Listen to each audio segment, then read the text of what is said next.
మనం గవర్నర్ల తీరు చూస్తున్నాం. జుగుప్స కల్పిస్తుంది, శోచనీయం అనిపిస్తుంది. గవర్నర్ అనే వాళ్ళని ఎటువంటి వాళ్ళని నియమించాలనేది భారత రాజ్యాంగం తయారు చేసినప్పుడే చర్చలలో పేర్కొన్నారు.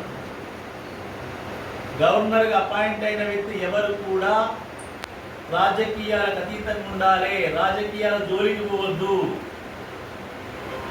న్యూట్రల్గా ఉండాలి అని స్పష్టంగా పేర్కొన్నారు.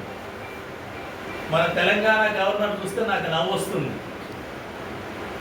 వారి గవర్నర్గా రాజీనామా చేసి పోయి పోటీ చేయడమే ఒక రకంగా నియామకం తప్పని తేలిపోయింది.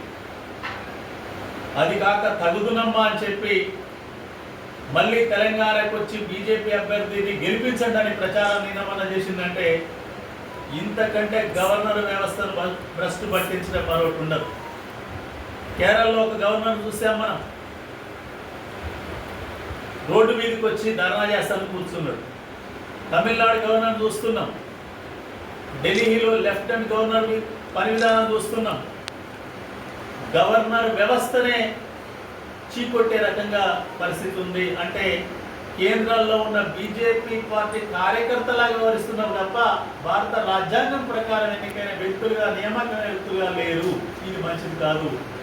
ఇటువంటి విధానాన్ని అవలంబించే